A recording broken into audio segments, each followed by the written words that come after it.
একই বাসায় আমরা ঝগড়া করতেছি, কান্নাকাটি হচ্ছে, রাগ অভিমান, দুই রুমে যে বসে আছি। পরকীয়া বিষয়টা হচ্ছে ওই যে আমরা আসলে প্রচুর ভ্যালিডেশন বাইরে খুঁজি।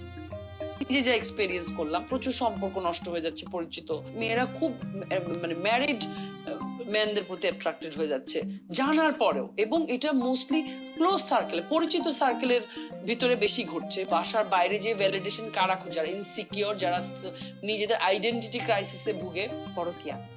এবার অভিনেত্রী মৌসুমী হামিদ সঙ্গে বিচ্ছেদ নিয়ে মুখ খুললেন লেখক ও নাট্যকার আবু সাইদ রানা। মৌসুমী হামিদের প্রাক্তন স্বামী আবু সাইদ রানা জানান, সম্পর্ক ভাঙার পিছনে তার কোনো হাত নেই।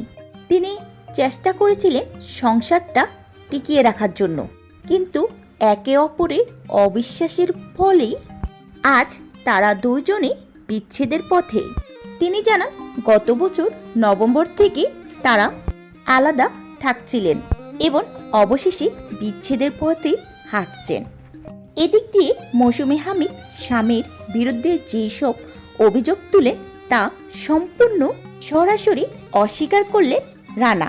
এছাড়াও রানার দাবি, সম্পর্কের মধ্যে পারস্পরিক অবিশ্বাসের কারণে এই বিচ্ছেদটি হয়েছে। রানা আরও দাবি করেন, তিনি সম্পর্কটা টিকিয়ে রাখার জন্য যথেষ্ট চেষ্টা করেছিলেন, কিন্তু তা সফল হয়নি।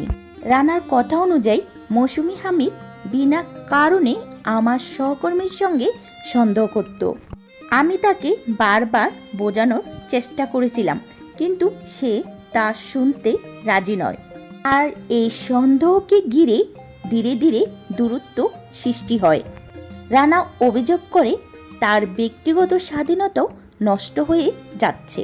আমি কি করছি, কোথায় যাচ্ছি, সব কিছু নিয়ে প্রশ্ন তুলত সে।